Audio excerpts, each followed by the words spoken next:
It's 2017. Woo! I'm Yeah. dancing. I'm Hey. dancing. Uh, Welcome back. I don't know. Okay. Hi. I'm Brian Francis, contributing editor to Gamasutra, and if you're watching right now, I'm the guy in the tiny, tiny box inside the box inside the box. I'm Tiny bit. joined by two of my amazing colleagues at Gamasutra, Chris and Alex, who are in the slightly bigger boxes down on your bottom left. Can you two say hi and introduce yourselves? Yeah. Hi, and introduce yourself. Nyah, nyah, I'm nyah. Chris Graft, editor-in-chief of Gamasutra. Hello, Chris Graft and Brian. I'm Alex Waro, editor of Gamasutra. Hi. Hi. So, Hello. we're here today, and partly because no new games came out.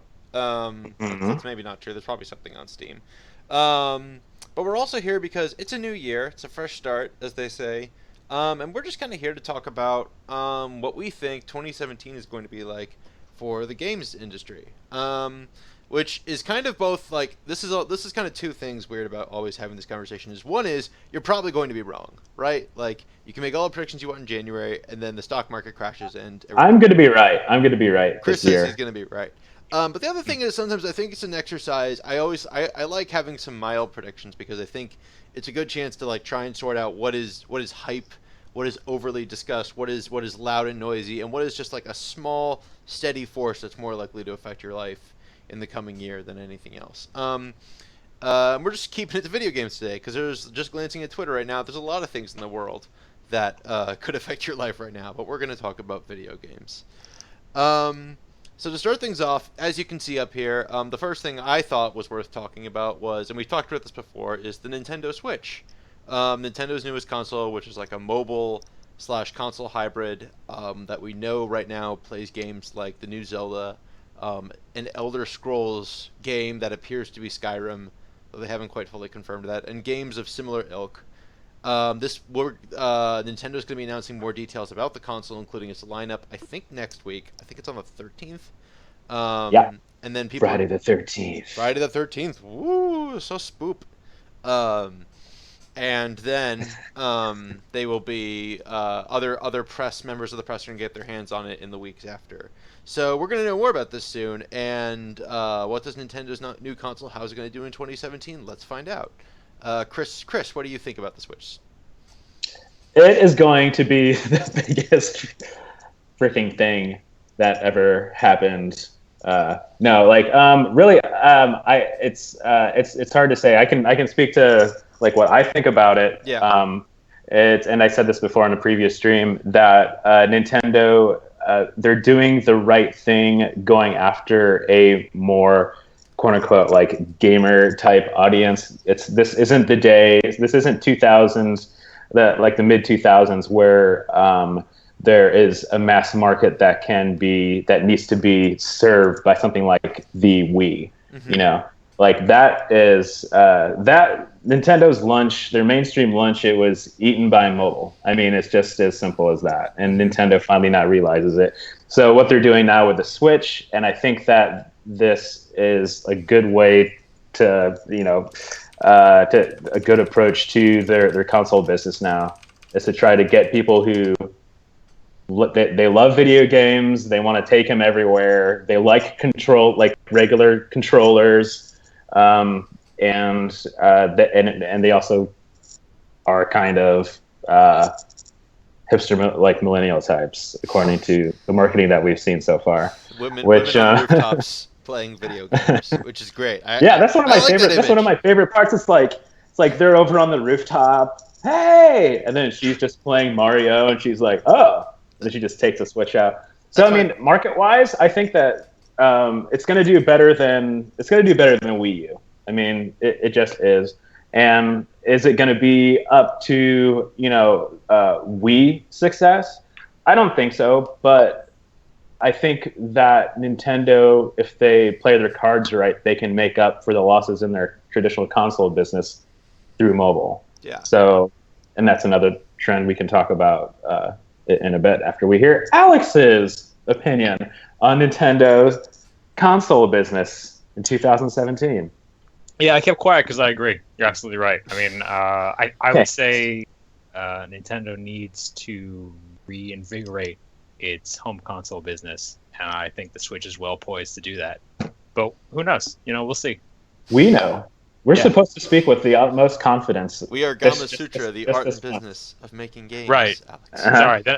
Then I forecast that the Nintendo Switch will sell out, and there will be low units at the beginning, and it's going to be great. There will be lines. People will complain. It's going to be fantastic. Sounds like the NES Classic. I just wanted to briefly point out, this is something we didn't get to talk about last time because it happened after we talked about the Nintendo Switch with our friend and Gamasutra blogger Lars Duquette. I just wanted to point out that since we last talked about the Switch, Kronos Group added Nintendo's upcoming the Switch to its list of hardware that's compliant with OpenGL 4.5, OpenGL ES, and Vulkan. I'm not a programmer, so that does not mean a lot to me personally, but I did see that developers they kind of lit up at that because it appears that this is kind of a more third-party friendly move than just raw third-party support from that they've previously touted. Yeah, and that's interesting too. I mean, at the same time, does the hardware, does the hardware support, like if you're talking about third-party support, does the Switch hardware easily enable you to take like a PS4 game, over to? I mean, in theory, it does. The controllers anymore aren't like completely nuts, but yeah. I don't know. NerdMigo79 thinks so in the chat. They are pointing out, they are suggesting that porting games might be easier. And I think what I've described the Switch as to friends who are asking me what the heck is up with Nintendo's new thing is Nintendo Switch seems to be like for when you want to play the games you want to play, which are your Skyrims, your Zeldas, your Marios, not necessarily like your niche interest things. Plus your indie games, like it's a portable device for having that. So I think having this kind of plus a lot of moves that Nintendo's been making in the last year to try and tout how much it loves indies. These are the kind of things that I think if nothing else, it'll mean a solid library of games, which is kind of what people have been complaining about for Nintendo for the last two consoles.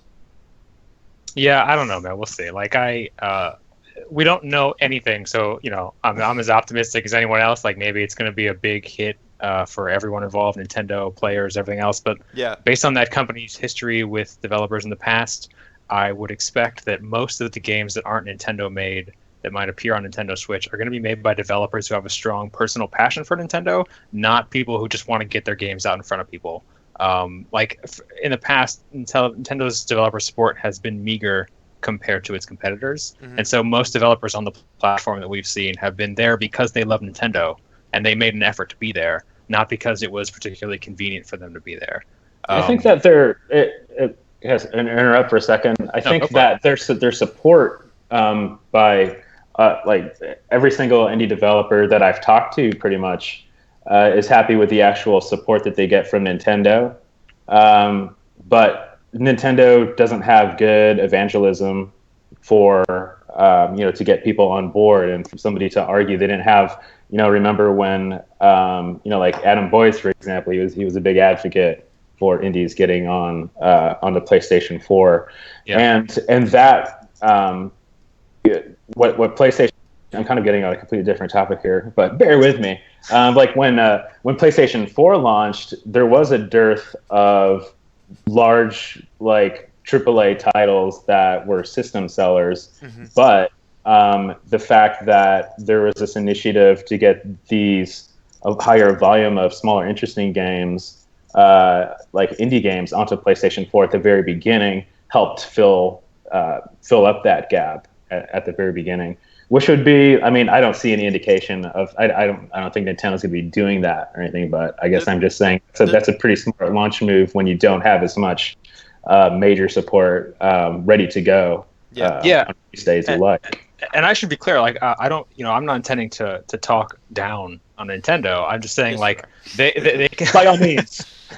I can't stand any of it. I think they've just been outpaced by Steam and by Sony and to listen by Microsoft in sort of like lowering the barriers to getting games onto their platform. At this point, it's it's not necessarily it's not trivial for a developer to port their game from Steam to PS4 to Xbox One, but it's pretty straightforward. And that seems unlikely to be the case for the Switch, given the way it's designed and the way it sort of pops apart.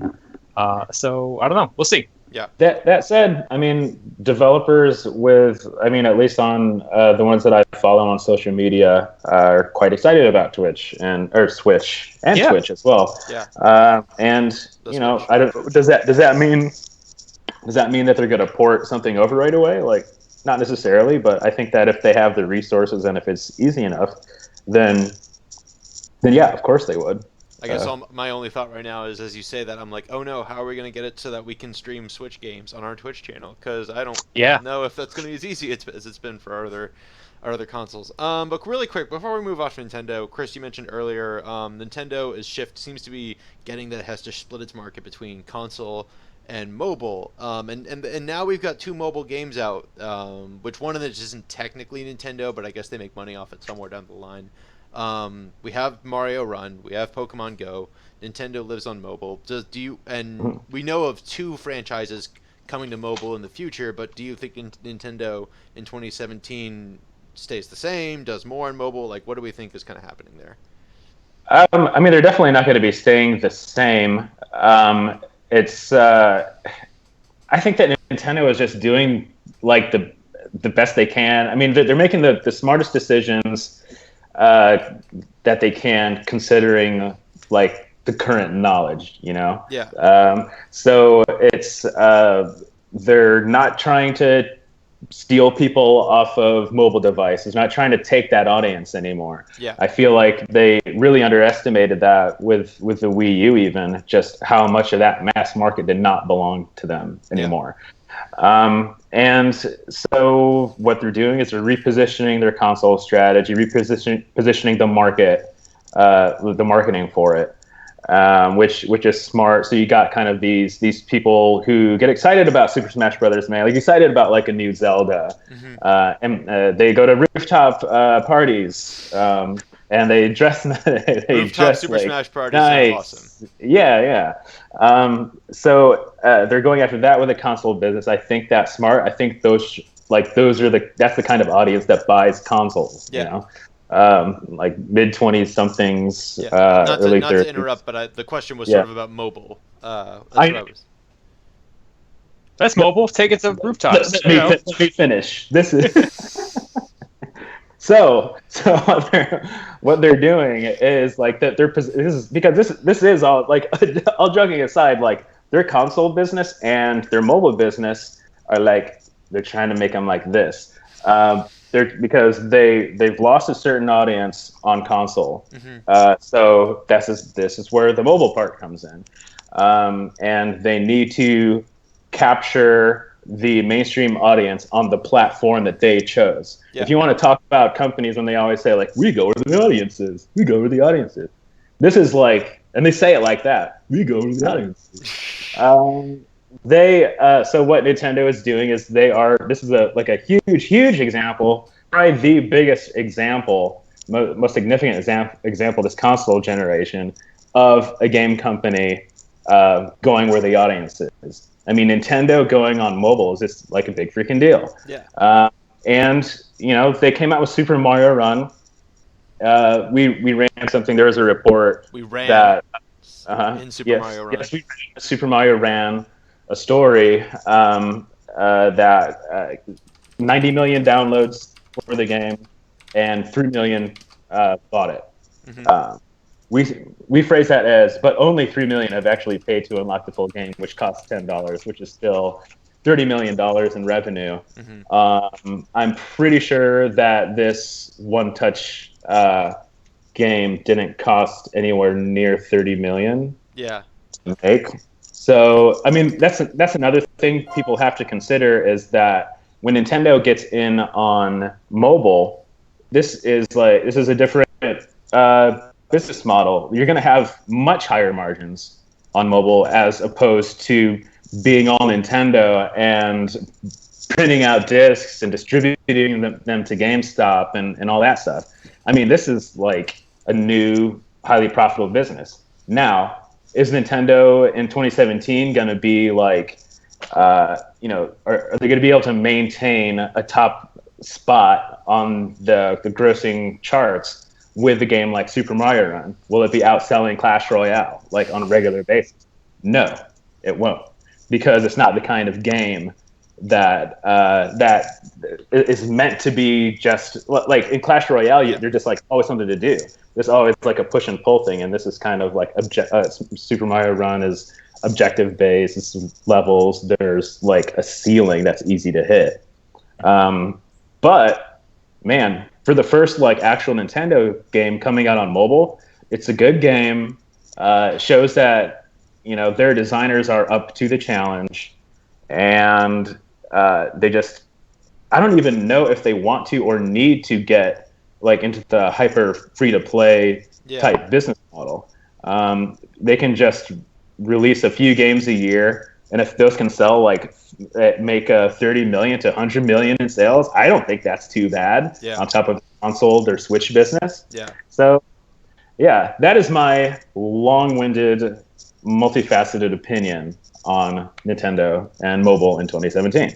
I agree with that. The only thing I think what I like about Nintendo's strategy so far is that obviously, and this all comes with the caveat, they didn't have that direct a hand in Pokemon Go. That was through Niantic and the Pokemon Company, etc. But their strategy seems to be so far is capturing something that about the games that they have that people really love and getting it to work on mobile. Without necessarily going all in on a live games business. I think I've kept up with Mario Run, and I've observed that there's a little more breadth in why you would keep playing for rally tickets, but it's actually because Nintendo has seemed to have a way more kinder and less punishing view on free to play than other companies do. I agree with you in that they're not going to go all in on what would make them the biggest pile of money, but because of that, I think, as someone who loves a certain kind of Nintendo game, we're going to keep getting cool stuff. I'm still playing Mario Run. It's like I'm probably playing. It's just a nice thing to keep calm and get good at levels. It's got that same Mario component of it's great. Practice and practice and practice and learn all the little intricacies. And there's some little design nuggets in there if you're a developer who's interested in that. I think we need to start moving on. Just going to go to the comments real quick. Impullet Scoobines. Sorry, I didn't quite know how to get that name out without sounding rude. God. They don't think that the market is that they're gonna store mobile anytime soon, and this person also seems to have doubts about the Switch's physical quality. Ben Sawyer argues that SMR is an advert game we pay for. I get that in that I understand that in that if you were expecting a bigger splash from Mario on mobile, I can see why you'd be disappointed. But as someone who's never, I don't know, I didn't play Mario for the same reasons everyone else did, so I've been kind of delighted by what it is. But well, I mean, like even though Ben Sawyer is kind of saying that in, I assume, a derogatory way, that's exactly right, though. Because, that's exactly how Nintendo executives have positioned it. This is going to be something that brings people into our console business. And hopefully, an advert game can be good. Did you ever play Sneak King? Did you ever play that Pepsi Runner game they were streaming on Giant Bomb? Did you ever play Cool Spot? Yeah. Ben Sawyer agrees with you that it was Nintendo's strategy. Chris Kraft is right. All hail Chris Kraft. We do have to move on, though, so I'm going to move on to our next graphic. This is an image of the PS4 Pro because the Xbox. I don't know what the Xbox Scorpio looks like. So sorry, Microsoft, we're going to talk about the PS4 Pro because there's an image of it, but we are going to talk about what the mid-console generation update is finally going to come. I think the PS4 Pro has a 2017 launch date, which means the big console makers are going to ask customers, do you want to pay for the console you have again for a little bit of a hardware upgrade while not leaving the old console? Like you're still going to be able to play, like PS4 players mostly will have access to the same PS4 games, etc., etc. So we've talked about this a lot. We've kind of hemmed and hawed about it. I'm personally a little, I don't know. I'm starting to like. I've heard some good arguments for and against, and mostly what I've heard from developers personally is that developers just want more communication with the big corporate makers on how to make sure it's a smooth transition for them.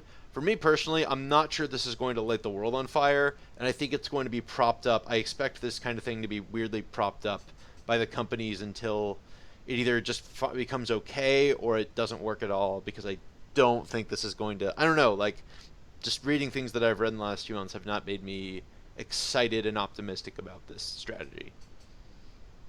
Yeah. Well, you didn't we run a thing last year about how Tim Sweeney was super psyched about the idea of the Scorpio and the idea of like console refreshes in general? Like from his point of view, Yeah. I read Sweeney's thing about that, and I liked where Sweeney came from, and it's why I don't know, I went back and forth for a while. So Sweeney's thing was he liked the idea of not having to. It would make, instead of having to develop for this 4-year-old console constantly, which would turn to 5, 6, 7, 8 years old, like the Xbox 360.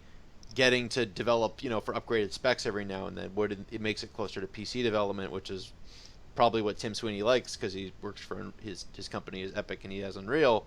So it sounds pretty good for developers in that sense, yeah. Yeah, I mean it's the whole thing about resetting to 0 every 5 years. Mm-hmm. If people finally are getting a grasp on how to develop for a piece of hardware, and it's like, psych, we're launching a new one now. And I think that this is like, I don't think it's necessarily meant to set the world on fire, but I mean, they're going to market it and be like, this is the cool new thing. Yeah. But it's just meant to sustain like the console business rather than completely just like tearing it down and then putting all the resources, the R&D, the manufacturing, and all this stuff to the marketing for that matter to launch a whole new generation. Yeah. So it's interesting because we're going to be in a time right now where we're going to have these mid-console refreshes that are new concept, and you've got Nintendo who's launching a new console, and we can and that's a brand new generation, brand new hardware for a company. So we're going to see kind of how these things play out out in the wild. But yeah, just I don't think that I would buy. I don't think that there's enough incentive for people who already own one to move on. Maybe in the same way when phones get upgraded, like eventually there's going to be some games that become incompatible with older models of PlayStation 4. Or maybe they'll start calling it like PlayStation at some point. Yeah. Or if it goes by the reboot model, they'll just call the next one PlayStation 1. So like once you start decentivizing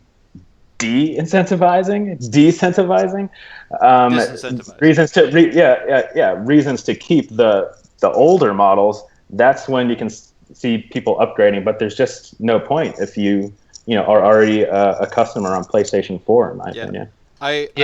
But I think that they should do it. I think they should do it, though. I think it's like a logical thing to do. I will point out that Nintendo actually weirdly pioneered this model a little bit with the new 3DS, and I only recall it running into one specific, like, there was only one. Whoa. I mean, wind that back. Like, you're talking about, like, the Game Boy to the Game Boy Color to the Game Boy Advance. Okay, fine. Pedantic. In recent history...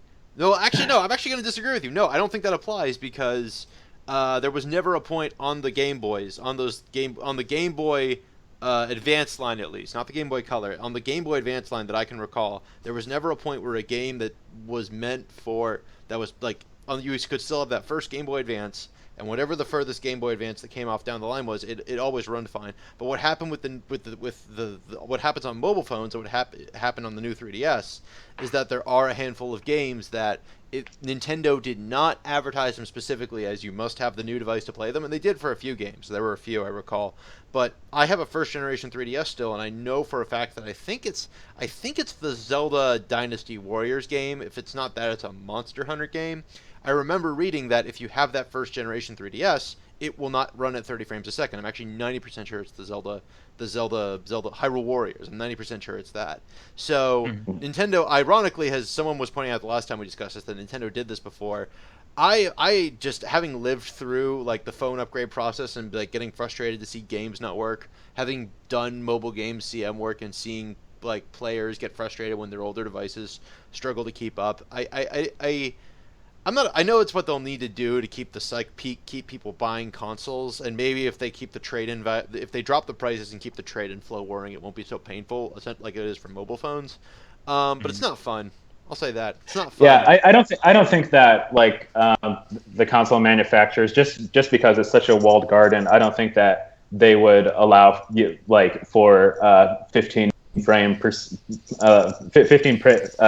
second Yeah, Call of Duty out on the older one. It would just be like not compatible, yeah, yeah. not Yeah. compatible with this one. But all in all, like it's I don't know what else they're supposed to do right now. Yeah. I would Oh, definitely not I do. recommend like launching. Okay, Alex. So what they're supposed to do is what I've watched happen in the wake of the PS4 Pro launching is that Sony has not been very good about clearly getting out which games support the Pro and how they support it. And that speaks to me, and having spoken to the developers that we speak to, like that suggests that Sony is not laying out clear requirements for developers to tell their like to make it public how their games support the Pro, if they support the Pro, and how.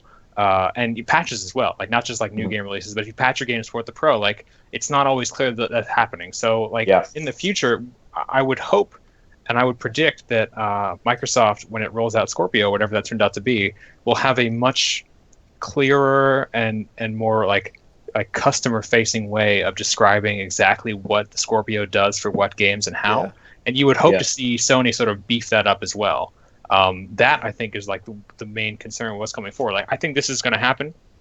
And I think we're entering an industry that, at least for a while, is going to be seeing these kind of incremental upgrades. The question now is how do the platform holders structure their platforms to make it clear to their player base how that works? Like yeah. that's It's a marketing like challenge is what it boils down to. And you're absolutely right, and that's a great point. Yeah. I think the last thing, because I've got this PS4 Pro image up here, that I wanted to point out was they've used this a lot to mostly hype 4K gaming, which I still think is an odd. It's just so odd to see everyone like get so excited trying. You watch like people in like blazers and jeans, like in t-shirts, trying to get you excited about 4K, and it's like 4K TVs still aren't up to par. 4K monitors maybe for your desktop, but then you have a 4K PC for that. I watched that Mass Effect gameplay on a 4K monitor. I was lucky enough to be able to see it, and I was like, I still just Sony. I don't know if Sony's going to pull the trick of trying to like sell their TV hardware with their other stuff, because that's what they've supposedly made this master business of, and I don't know if it actually works that well. But all the talk of that's the other problem is that I think we're still also struggling to understand, aside from VR and maybe some improved, like we've said, the improved processing power for other game functions, which would be helpful. I think players and customers are going to have a hard time understanding why they should make this upgrade right now, because Sony's just talking about something that's still very ethereal. Yeah. I'll also note in chat there's some discussion about PCs and which I think that is, we might as well address that. Just, why not just buy a PC? Then you can just upgrade, the graphics card like every couple of years or whenever you want. Like, how is this model any different? Um, it's weird because I think it was Andrew House. He was explaining the reasoning when they first announced the PlayStation Pro that they had noticed a dip in like the life cycle and during the life cycle of the PlayStation 3, and he was looking at those stats, and he attributed that to people upgrading to becoming like PC gamer Yeah. people, buying gaming PCs.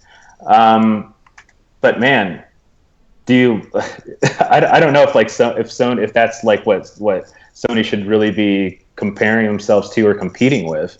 And they actually did say that they're going to be like PlayStation 4 Pro is competing with PCs. I don't know, just some of the PC gamers that it's not really, they're just kind of different audiences. It's not just about like the hardware. It's about like PC gaming is kind of a hobby. yeah. Yeah, it comes back to at the end of the day. Until these consoles support mouse and keyboard, there's just games that are on PC that will never be on console because, Mm-hmm. like strategy games, like Microsoft can talk about Halo Wars till the sun goes down, but Stellaris and Paradox, a lot of Paradox games just probably won't be on console. But Yeah. now that we're talking about PC games, and probably Yeah. which means we're probably talking about Steam because itch and other sites are Steam just. has nothing to worry about when it comes to PlayStation 4 Pro. But I can Steam tell does have one thing to worry about showing up on our show today, which is what is happening right now. Transition. Mhm. Let's talk about Steam, which I was actually pretty excited to get to this part of the show because okay, someone said in the last 2 years, someone said we're not PC game developers anymore, we're Steam developers, and I think in 2016 that was more true than ever in that changes on Steam affected developers' lives like more dramatically than like changes in PC hardware in general because Steam is the marketplace, Steam is the platform, Steam does the sales, Steam has the network for online stuff, and changes that they just make kind of shotgun out the door affect developers both for better and for worse. Yeah. I don't know. I'm very bad at predicting what Steam might do in this year because I don't know what they're interested in beyond just continuing to build their esports empire. But I think reviewing last year, how would last year's changes affect developers in 2017? I think that's a worthwhile question. Yeah. Is Lars in the audience? Lars, Lars well, actually. let's review some of those changes first. So there was Lars's big Steam controller announcements. There was the changes to the recommendation algorithm that rolled out. That was a big one, and there was the changes to the reviews that I recall. The reviews that affected a lot of developers and that affected their place in the marketplace.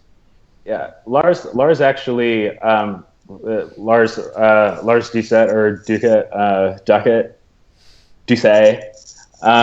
He is a developer on Defender's Quest, and he blogs on Gamasutra, some really great sales analyses for Steam.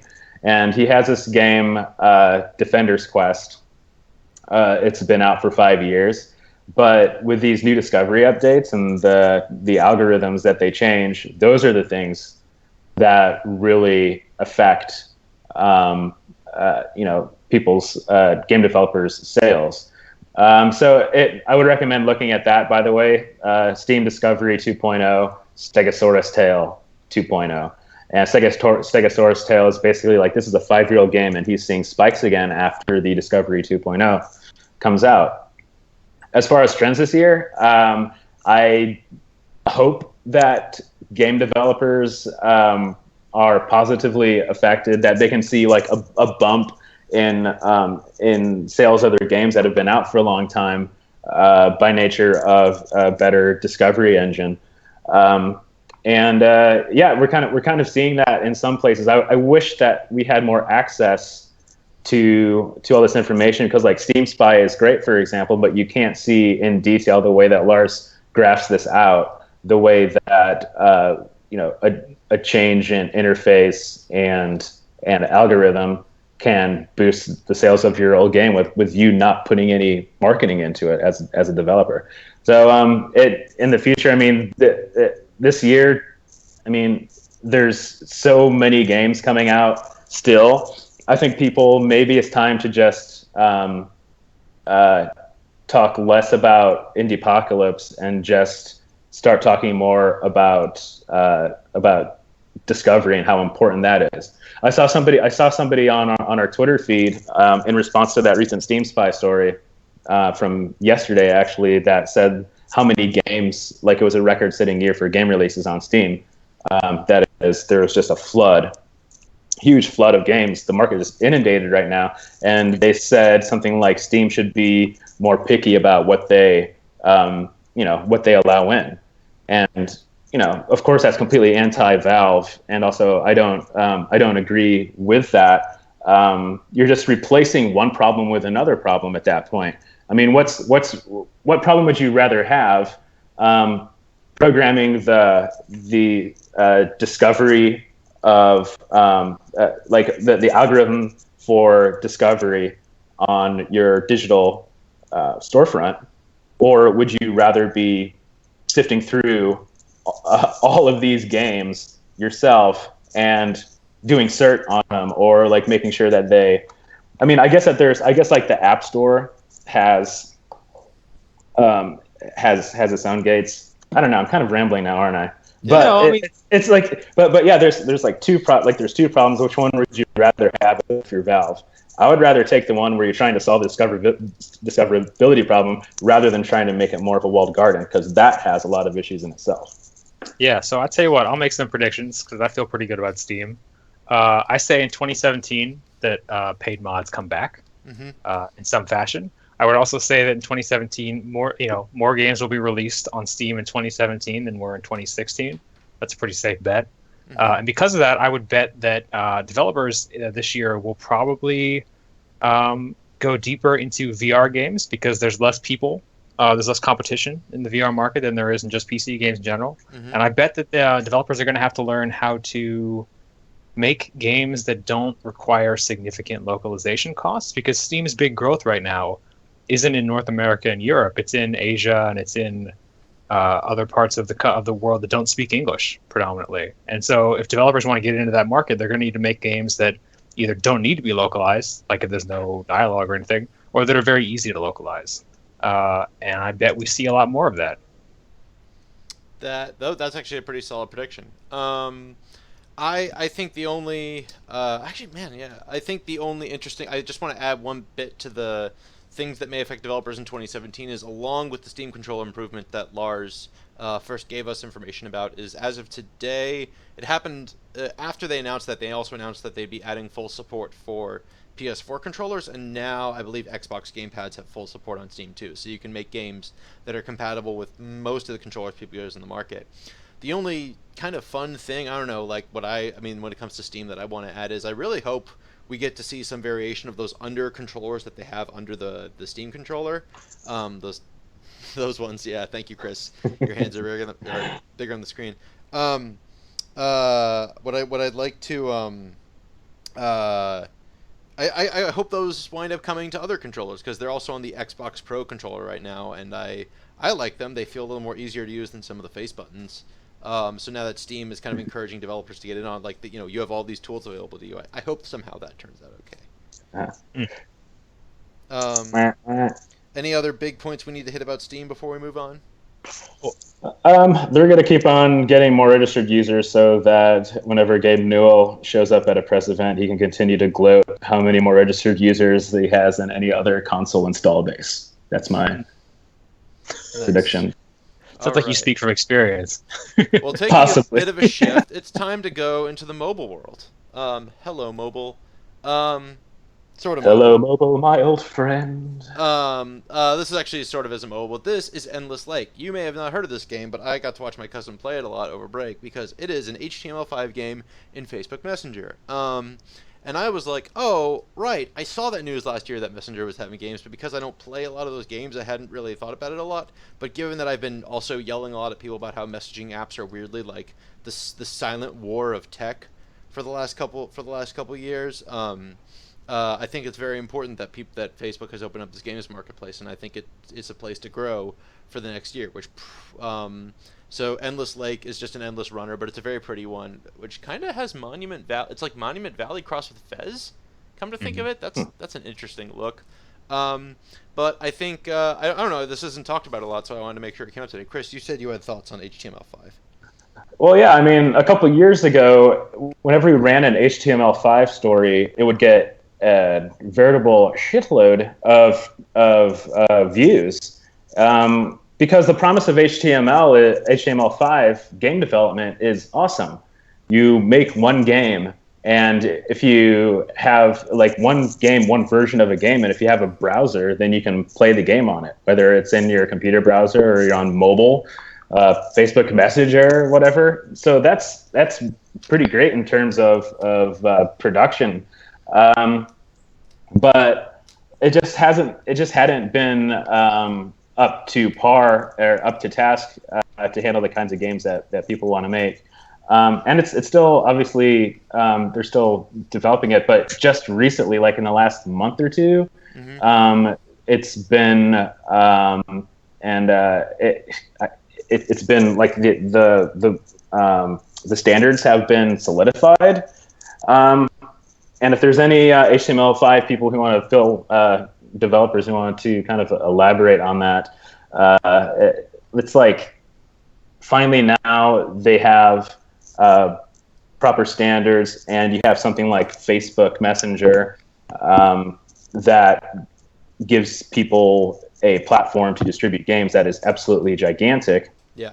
Then HTML5 this year, it could become a thing again that's actually more than just a talking point for game developers, but some of the potential is realized in 2017. I think that's great because I think it's good when game developers can find a kind of blue ocean type situation where, like, I mean, right now Facebook Messenger isn't completely flooded with games. Does it have potential to be completely inundated? Yes, but right now, I don't know. If you have like HTML5 game development experience or a game in development, could definitely be something to look at here. I also want to point out that last year I think we kind of noticed that Facebook was swimming around making like they kind of look ready to charge back into games again. There was the hiring of that I forget his name now, but they got a esports player whose job now is to like help esports players make deals and stuff. So they've got him on their esports team that they seem to be beefing up to go get more streaming stuff. They seem to want to get back into like Facebook games on the browser have long like just kind of dwindled, but they seem to be. I recall reading that their games team just seems to be beefing up to get ready to go again.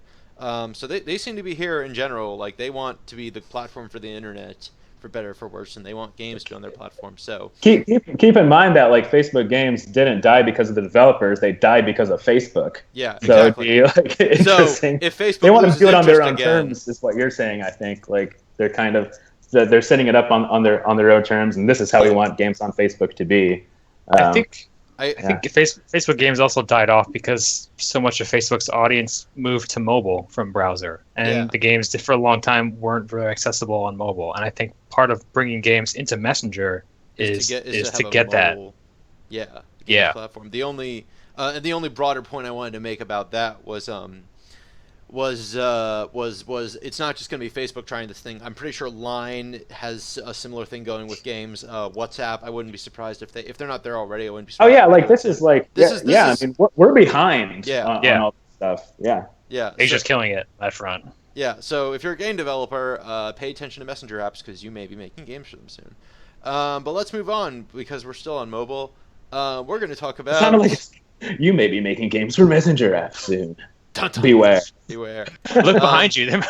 Business numbers. I didn't have a good image, so I went for Unikitty from the Lego Movie for this next one, which is I thought an undercovered news story from last year that is probably going to matter in 2017 was at WWDC. Apple said opened up the subscription service for more apps and for more developers, which includes game developers. So now you can charge a subscription for your game, and I think that didn't go.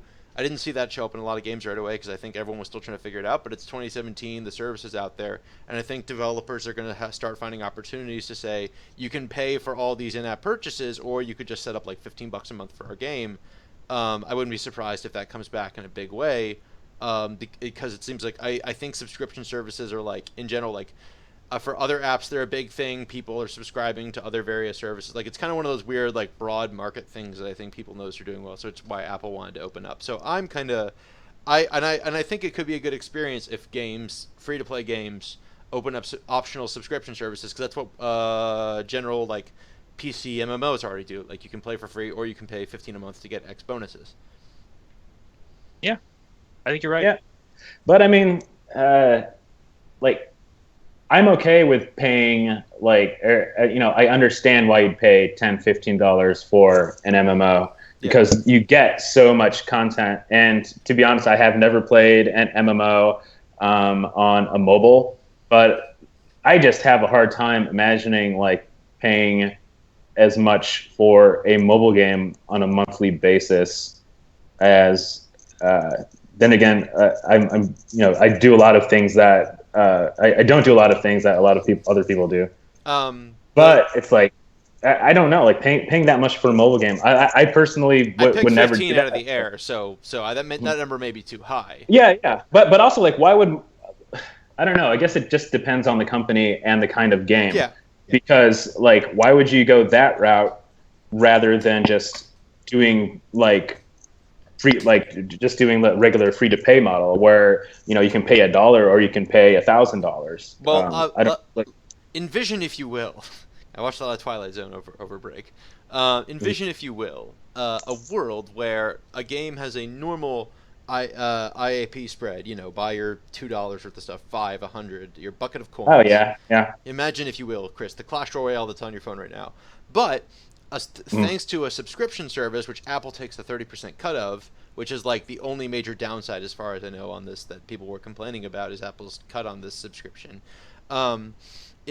You get a regular delivery of either enough in-app currency or exclusive items. Like, it essentially becomes a fixed way to participate in the power pay gradient of a competitive game. Or in my case, like, I play Avengers Academy, so I wouldn't mind, like, if I could, I'd probably spend like 20 a month on that game anyway, so 15 a month for like X guaranteed thing. Like, I don't know. I'm also, I get it. Like it's a different option for people to pay. I get that. I guess I'm just saying, like, I just wouldn't pay. I'm just thinking about all the subscriptions I already have for digital crap, and right. Like, man. I mean, it's also like I wouldn't pay for coins for like a competitive MMO. Like, right. I don't know. I wouldn't pay for. I never paid for Hearthstone booster packs. I paid for Hearthstone like content. But now imagine if Blizzard was like, I mean, I can't see Blizzard doing it because Blizzard doing it specifically. But imagine if Blizzard was like, hey, pay the subscription and get X number of packs per month with a guarantee of Y, etc. So I imagine it's going to be like the guarantees would be cosmetic. But that's a business model that I see existing. Saucy Hamilton in the chat just wants to point out that 15 a month is probably too high. So I really did pull that out of thin air. I don't think it's going to be 15. I think it's going to be. Yeah, I'm surprised you guys spent this long talking about it. We've already seen this happen in MMORPGs. Yeah, like, I know. They already took IAPs from mobile, so that Star Trek Online or what have you will have a subscription option and a pay for in-game boosts kind of thing option. And we're just seeing it be reflected back into the mobile market. Yeah. And it's totally going to happen. And it won't be $15. It'll be like $2 or $3. Yeah. Why don't you jump in earlier and just stop us from having this? That seemed rude. Yeah. Okay. What that does kind of reflect is, like, even with me, like, I hold mobile games to a different kind of standard, probably mostly unfairly. That said, I don't know. I think the fun angle on this, rather than like how it will go or whether it will or won't, is like what can game developers do with this new option? I need like a tiny emergency. I'll be right back. Okay. So, be safe. And then he was gone. So what were you saying, Alex? Yeah, I think it's a foregone conclusion that we're going to see some kind of MMO-esque games roll out on mobile in the years to come. I think what's more fun to talk about is like what can mobile game developers do with the option to charge subscriptions in a marketplace that's unfamiliar with that idea in games. Like, I'm sure mostly it'll just be like, well, you can subscribe to your favorite free-to-play game for like a guaranteed boost every month or whatever. But like, what if a game collective could just say like, almost like a little video game Patreon. Like, we're gonna just go ahead and put our app out, and you just pay $1 a month or whatever, and we're gonna use that to just keep making little games for that app. Like that. Mm-hmm. That's a new way that game developers could potentially make a small amount of income or a large amount of income depending on the reach. I don't know if that'll happen. Yeah, but it's a fun, neat idea, and because mobile is new territory for this pricing model, there's an opportunity for new ideas to spring forth. That we maybe don't see as often in like traditional MMORPG games. Yeah, it would be cool if like Finji, Finjico, for instance, just made an app that was like, here's Finjico, and we're gonna put out these little games here, and if you give us $2 a month, you get to have all our cool little prototypes and ideas. I think I hope that works. I hope someone tries that. Yeah, I should say this is already being done in a sense. The Humble Bundle folks, they do their Humble Monthly, and I think midway through last year, they started putting a little bit of the money they were making on that monthly subscription thing to funding original game development. So now every month, people who subscribe to Humble Monthly get a bundle of games, but they also get one sort of small little game that has not been advertised or really announced, and a little developer makes it, funded in part by Humble, and then they just get this game to be out in the world, and that's a neat thing that can happen in these kind of pricing schemes. Maybe. Probably not. It's 2017. Anything could happen. We can make first contact with aliens. We could all go into VR. Um, Oh we are dear. now transitioning to VR talk, everyone. Yeah, we already talked a little bit about Steam and HTC, the Vive. That is like we kind of saw this year at VRDC. It's a pretty it's out there in the wild. People can buy it now. It's still very expensive, but developers seem pretty excited about it. Word just hit today about a job simulator in Alchemy Labs has passed 3 million in sales. And the other number they gave was 250 million YouTube views, which I don't know what I don't know Wait, what $3 million in in revenue, right? sales. Yeah, in revenue, I think. So that's a number about a VR game that's done really well for itself. But that said, VR in general is still dealing with the problem that the market's not big, the hardware is expensive, and if you want to survive financially, you have to kind of have that VC backing, that venture capital backing. I think it was it Dean Hall who was on Twitter a couple weeks ago complaining that like it was really dumb. No, he was on Reddit. I'm thinking of Dean Hall, right? Like he was complaining that his Yes. company won't be getting back into Yeah. VR, but that's Dean Hall's way of doing it. Chris, you mentioned that you were seeing someone else on Twitter talking about why it's a good idea to be in VR right now. Well, I mean, everyone. I mean, it's a fact that you need external funding, unless you're Mr. Burns or something, to really seriously get into VR. At least for like the tethered high end ones like Oculus and Vive. Yeah. Um, uh, it's I think that it's going to be okay, though. I mean, it's still a really young industry, and we've got people like we've got huge companies that are backing it. We have really great, strong grassroots communities in VR that are being fostered by Oculus and Valve, and in particular, I think as long as the enthusiasm and the support remains, from big engine companies, from the hardware makers, as long as they keep on stoking that developer enthusiasm in virtual reality, then they're going to be able to get over this early challenge of establishing the user base, the early challenge of like reducing, like working through reducing the costs on all these things. I think that I don't really know what people expect as far as virtual reality goes right now. I don't expect it to be mainstream in 2017. Like, I don't think that anyone has, except for people who don't know what they're talking about, have really said that.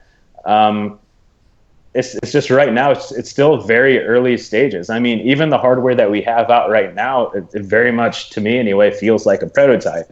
Like we're only now getting the Vive only just announced at CES like an actual comfortable looking headpiece. We're still really early in it right now. I still get annoyed with people who say, like compared to 3D TV, 3D TV did not have like communities of content creators that are just super excited about it. It did not have there was no kind of like serious like creative backing or creative reason to do it. The reasons that people are making VR are different completely than why somebody would make like a whole bunch of 3D TV content. So yeah, the person you were referring to earlier, who I was talking about, is Chet. I'm going to mispronounce his name, but Falasek with Valve, who does a lot of the evangelism and developer relations for Valve and the Vive, and I see him fending off naysayers all the time. And you know what? I get it. Like if you're looking at VR in 2016, and you see that one game, Raw Data, at least has announced that they hit, I think, the $1 million in sales threshold, like out of tons and tons of VR games that were released last year. It does seem pretty bleak. But I don't know. It's still early. People have to leverage their expectations. Game developers have to leverage their expectations for what you can actually do in VR. I don't know if it's. I mean, it's just weird. Like I'm not going to speak to what Dean Hall said because it's been a while since I read that story. But I think he was talking about exclusivity deals and stuff. But yeah, I'm not sure. I don't think that like any educated like on the market about the market game developer had gotten to VR in 2015 and 2016 expecting for their first release to make millions and millions of dollars. I mean, the math just isn't even there for that. So yeah, I mean, I think in 2017, it's coming down to predictions here. We're gonna sort of keep on going on like a steady path. The hardware is gonna get better, like hopefully cheaper. 2017 will be the year I'm saying is where it like VR gets it digs its roots in deeper to the enthusiast market. Yeah, enthusiast market still niche. I was just going to say, I believe at least one developer thought they were going to be multimillionaires off it just because the spread of what people believe. I did say people who are educated about the market would not think that. Yeah. So. I think the 2017 trend, I'm keeping an eye on for VR. God, trend. Did I just say trend? I'm sorry. I'm interested in both. Like, it's kind of born from the fact that there are a few companies that are getting into making independent VR headsets. And I think I might be just reading tea leaves here, but I recall seeing in last year's headlines stories about how HTC is building their own VR hub. Obviously, the Vive is a Valve HTC collaborative thing, and both companies seem to be like circling around the idea that isn't necessarily going to be a future thing. Like, there might be other headsets and controllers that work with Steam VR, and then HTC is just kind of the first one in. I don't, like I said, I'm just kind of reading the fact that both companies kind of made moves independent of each other. But I think it's going to be an interesting year, and maybe a good year even, for VR hardware, which can help get people in front of the cool VR games. I actually was pretty excited about that little tracking thing that showed up in the news in the last couple of days about just plopping on an object, and it doesn't scan the object, but if you pick that object up, it moves in VR now. That's cool. At Dev Days last year, photos leaked out of the new Vive controller, which supposedly wouldn't have any buttons, and it's just got the scanners reading over wherever your hand to try and get more realistic hand stuff going. That's cool. I think 2017 is going to be a good year for the hands and for hardware. 2017, a good year for the hands. I don't know, man. I gotta throw water on you. Like, I think this year's gonna be real bad. No, I mean, like, I think there are a lot of things to be excited about in terms of VR and AR game design going forward. I think hardware specifically is really dicey. Like, I don't know how you got around during the holiday season, but I went to a lot of stores to buy gifts for people because I'm crazy and I still go to stores sometimes. And like. But I only rarely go to stores, usually during the holidays, and I noticed there was a ton of VR stuff, and it wasn't like not Vive, Oculus, or PlayStation VR. It was like all those random headsets. Yeah, it's all like $50 to $100, like as seen on TV, cheap knockoff VR headsets, and that stuff is flooding markets that a lot of people are shopping at, and they aren't seeing Vive or Oculus. And if they are, they can't afford $600, $800 for this stuff. I don't think it's going to tank the market or anything, but I do think that's going to be an increasing problem, especially as more headsets enter the market, as Star VR comes in, as everything else comes in. Like HTC and Oculus have a real challenge ahead of them to grow their audience enough that they can sustain developers' interest, and also like continue to like lower the price of their hardware and stuff. So I don't know. It could go all kinds of ways. Yeah, it could, and that's part of the reason why it's so interesting. And for me, like that's one of the reasons I really like following it, because it can go in so many directions. Like what you were talking about, it's almost like you're not even talking about the challenge of competition. You mentioned Star VR, but that's kind of a legitimate sounding piece of hardware. Now all this other but there's that kind of stuff. I think that at this stage in VR's lifetime, Oculus and Vive would welcome like that kind of legitimate competition. Now, Yeah. what Vive and Oculus have talked about, like maybe even like a year ago, is the potential for crappy VR to absolutely just like poison the market, Yeah. which is what these little things that they sell in like the checkout aisles do. Little vomit machines. You're like buying it to vomit get some. machines. I'm gonna get some Starburst and some VR. Take it home and see how it is, and It's a then rainbow miracle.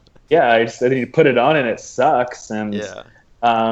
yeah, like the more accessible it becomes, the more difficult it's going to be. I think real quick, the only note I want to end on, and I actually really wish we had more time because there's a couple other VR things I think are worth talking about. But the only note I'll have about those is I think the biggest risk will be if those devices are used for anything other than 360 video. Like because I think that'll if they wind up used for that, that'll be okay. I actually was at the museum over break, and there was a huge there was a pretty significant demand to try out, or basically just Gear VR 360 videos that you can watch plop on at home, even with a Google Cardboard, and there was like just a pretty big interest in that at their VR section, which was cool. But if people try to turn those little cruddy or that equivalent of like a plastic Google Cardboard into a games platform, the vomit will flow fast and mightily, and VR will have to contend with that ugly river. And before we go, Saucy Hamilton is also interested in the fact that military and medical situation have had significant impacts on development of VR, and they want to ask us any thoughts on how that could look forward, and especially in response to the incoming administration. Yeah, I didn't want to really touch on that one. Like, it's Sorry. a good question, but it's not a question for us. Like, we're not deeply involved. We don't regularly talk to government contractors who are working in non-game applications. And honestly, Yeah. every time I've talked to a VR engineer or read an interview with a VR engineer, medical and defense VR tech has not come up. I'm not saying it's not those aren't intrinsically linked to game and non-game VR, but like. We don't really see a lot of that from our perspective. What I can say when I'm talking to Brendan Uribe with Oculus, when I asked him about how much of how much will the split be between game and business applications or like non-game applications, including business stuff. He didn't say anything specific, but he expected like games to like be secondary to like all the non-game stuff, which makes sense. Yeah, in the long run. So, but who knows? I mean, I think here's what I think, and this is like a prediction. I can end on this because I know we're over. But like my prediction for what year is it? Okay, 2025. What year is it? Or 2030. Like I'm interested to see if like virtual reality becomes like obsolete to like it just never hits mainstream, and like AR just like beats it to that, because I think that the idea of of VR is interesting and is practical in a very limited amount of ways. And I mean like practical, like you would use VR because it's the best solution for the scenario that you're in.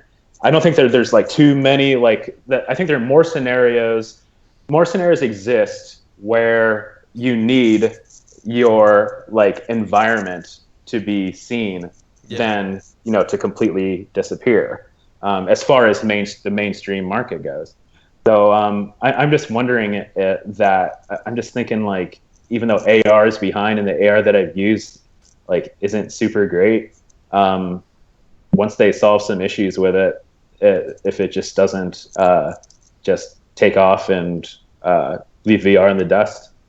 I totally agree. I think to the mainstream, like to pop culture, VR is always most exciting as a harbinger of the future. It's never like, once it gets here, it's kind of off-putting. You put it on and you hide yourself away in a room and you cut off from the world. Yeah. You don't even have to hide yourself in a room. You can be out and like you supplant. Be in a bar. You can be on a bus. Like this thing on your face, and it's just and that is good. I think that's good for a lot of game applications. But yeah, as far as mainstream usage goes, and even if you're talking about what Saucy Hamilton is saying, with some of these more industrial applications, AR might be a better solution than VR. Like, but Saucy Hamilton just wants to share that they worked on a project where it's being used by contractors for trying out design ideas for homes before breaking ground. oh, Oh yeah. totally. The Yeah, only that's something that is at like VRDC, and there's people like there's even an IKEA app on Steam right now. That kind of thing is good, yeah. but that is something that you would have that you would show that to your clients. Like you wouldn't just buy that for your house, and I Yeah, want to. you can build your own Torbjorn before trying that. The last note and then I'll wrap it up. Is when both times I have heard some of the smartest, interesting things about non-gaming VR. I have been getting drunk with that person at a bar. At VRDC, I was talking to someone at a bar about the fact that they work for a large company, and the most challenging problem, and I imagine it's only worse for government because I'm familiar with government security clearances and it sucks. And from just a non like time wasting standpoint, getting when you have a large infrastructure for getting new technology in, and you need to download software for that technology, and especially right now when the way you try out and experiment with a lot of VR stuff is to go through Steam. Apparently, it's a challenge. That's if you want to know something that I think is going to be significantly relevant to developers working in big corporations or government research or whatever. The security procedures around getting this stuff in is going to be a problem before you even get to start working on it. You're not going to be able to connect to Steam. I'll tell you that Apparently, apparently that was actually like even like you at work I just casually like, oh, download this from Steam, done. But that's because I work for a games thing, and apparently for big companies it's like, why do you want to download this file? Oh, this is a game. Okay, but like this is Yeah. going to be a big. That's the most salient fact I have for you, Hamilton, about your question. But that's it. We're sadly it's time to wrap things up. You've wasted another perfectly good hour talking to the Gamasutra editorial crew. This was our predictions of 2017. We thank you all for coming out. Please Thanks to everyone in chat for stopping by and Yeah, being so good chatty. questions, good comments. Yeah. Be sure to subscribe to the channel for more roundtables. We're gonna get back into developer interviews really soon, which will be fun. We're gonna do some promotion we're gonna show off what's coming up for GDC a little bit, and we're gonna just play some games sometimes. Sometimes Alex is really into Hitman, I hear, and wants to play Hitman. So maybe we'll play. I don't know. I don't know if we're gonna play Hitman. But thank you all Like for showing Planescape up. Torment. Planescape Torment. That's what he's. So thank you all. Have a good day. Have a good weekend. Bye. Bye.